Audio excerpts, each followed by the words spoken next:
Sir, whatever you do, don't tell your daughter. What I found in the wedding photos, it's serious. Those were the words that stopped my heartbeat. I remember standing in my living room, the morning light barely pushing through the curtains, when the photographer, Luis, called me out of nowhere. A month had passed since my daughter Sofia's wedding, and life had settled back into its quiet rhythm. But the tone of his voice, shaking, urgent, told me that whatever he had discovered, it wasn't about bad lighting or a crooked angle. It was something that could destroy a marriage. Maybe even more. Let me take you back for a moment. My name is Daniel. I'm 58, widowed, and a father to one daughter, Sofia. Since her mother died when she was 11, the world became just the two of us, navigating life hand in hand. I raised her the best I could: school lunches, late-night homework, doctor visits, heartbreaks. She was my constant, and I was hers. She grew up calm, gentle, patient in ways I never managed to be. She loved cooking with old recipes her mother left behind. She hummed when she was nervous. She always smiled through tears. And when she brought home Adrian, the man she would later marry, I tried my best to welcome him. He was polished, well-spoken, handsome in a magazine cover way. A financial analyst with perfect shirts, perfect teeth, perfect words. Sofia loved him with a softness that scared me. Their wedding was beautiful, simple, elegant. A sunlit church, white roses lining the aisle. I still remember her squeezing my hand before I walked her down the aisle, whispering, "Dad, is Mom proud of me?" My throat tightened. More than you'll ever know. That day felt perfect. Or at least, I believed it was. 3 weeks after the wedding, Sofia began acting strangely. Soft, small changes that most people wouldn't notice, but a father does. She started sleeping with her phone under her pillow. She flinched when her new husband, Adrian, touched her shoulder from behind. She smiled less. She lingered longer in silence. And her eyes, they carried a shadow I couldn't name. One night, during dinner at my house, she barely touched her food. She kept glancing at her phone like she was waiting for something she didn't want to arrive. I asked her gently, "Everything all right, honey?" She forced a smile, the kind she used at age 15 when she didn't want me to worry. "Just tired, Dad." But something inside me whispered that it wasn't just tired. Something was wrong. Then, one quiet morning, Luis, the wedding photographer, called. His voice cracked. "Sir, I've been editing the final wedding album and I found something disturbing. You need to come to my studio right now. And please, don't mention anything to your daughter yet." My stomach dropped. "What did you see?" I asked. Silence. Heavy, loaded. "I can't say over the phone. But it's about your daughter. And her husband." My heart kicked hard against my ribs.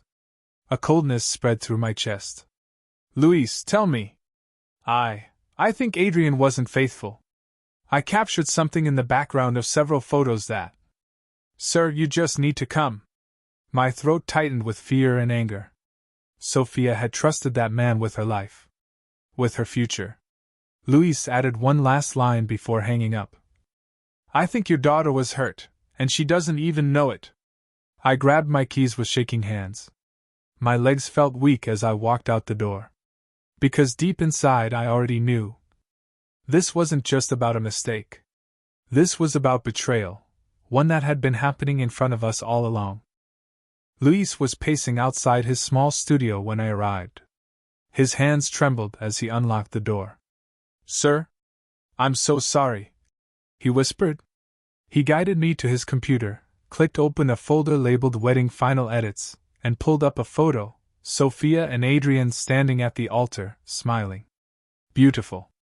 Perfect. But then he zoomed in. Not on them. On the far left corner of the image. A woman. A woman with long red hair, sitting in the back row, turned halfway toward the camera. And the way she stared at Adrian, sharp, burning, familiar. I frowned. "Who is she?" Lee swallowed. "That's what I wanted to show you."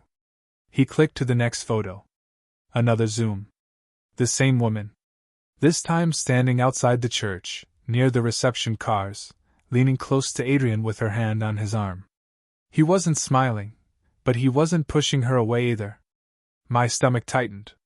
Next photo, behind the cake-cutting table. The woman again, this time slipping him something into his pocket. A note? A key? I couldn't tell.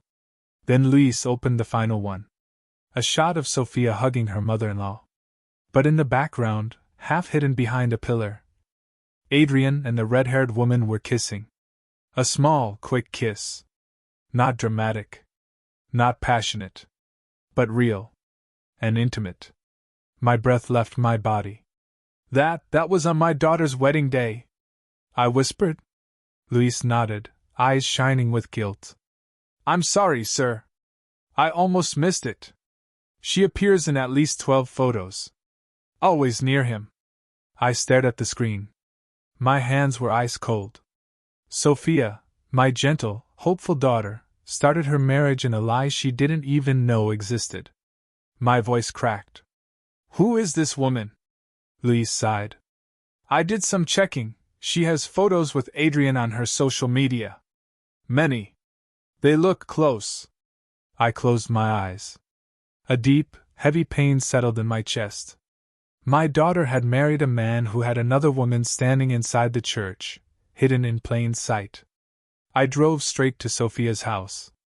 Adrian was sitting on the couch, scrolling his phone, one leg crossed casually over the other. He looked up, surprised. "Daniel? Everything okay?" I didn't answer. I took my phone out, opened the picture of him kissing the woman, and placed it in front of him. His face fell. His pupils shrank. His mouth opened slightly, but no words came out. "Who is she?" I asked quietly. He swallowed. "Daniel. I can explain." "You better," I said, voice shaking with controlled rage. "Before I show this to my daughter." He rubbed his forehead, breathing hard. "That's Emily." "Your ex?" I asked. "Not exactly." He hesitated. "She and we were still involved. Up until a few weeks before the wedding." I felt my chest tighten painfully. "And the day of the wedding?" I asked. He closed his eyes. "She showed up uninvited. We argued. She said she wasn't going to let me go. I tried to push her away, but you kissed her." I cut in. "On the day my daughter promised you her life." He didn't deny it. Cowards rarely do. At that moment, I heard soft footsteps on the stairs. Sofia. She stood there in her pajamas, hair messy, eyes confused. "Dad? Adrian? What's going on?" I turned to her with the heaviest heart I've ever carried. "Honey, sit down." Sofia didn't cry at first. She just stared at the photos with a stillness that broke me more than any tears could. When she finally spoke, her voice was tiny. "You kissed her, while I was inside the church?" Adrian reached for her. "Sofia, please, listen." She stepped back so sharply he froze. "I trusted you," she whispered. "I defended you when people said you were too perfect to be real." When her mother died, Sofia learned how to be strong quietly. But this time, her strength shattered. She packed a bag that night. Adrian tried to stop her. Neighbors heard yelling. His mother rushed over. People saw. People whispered. By morning, everyone knew the groom had another woman at the wedding. Adrian's family was humiliated. His workplace heard about it. Emily, the red-haired woman, posted cryptic messages online that only made things worse. His perfect life cracked open, piece by piece. Sofia stayed with me. For a month, she barely spoke. We took slow walks. Ate quiet dinners. Sat on the porch without talking. One evening, as the sun went down, she finally whispered, "Dad, I'm not angry that he didn't love me. I'm angry that he let me build a future on a lie." I put my arm around her. "You didn't lose anything, sweetheart. You escaped something." She leaned her head on my shoulder. A quiet strength returned to her, soft, steady, honest. She filed for an annulment. Adrian tried to fix things, but consequences don't listen to apologies. Not when the betrayal happened in front of the whole world, hidden inside wedding photos. Sofia is healing now. She laughs again. She cooks again. She's learning that love doesn't start with perfection, it starts with truth. And me? I learned that sometimes the things we don't see can save us. If you were in my place, would you have shown the photos to your daughter? Tell me in the comments.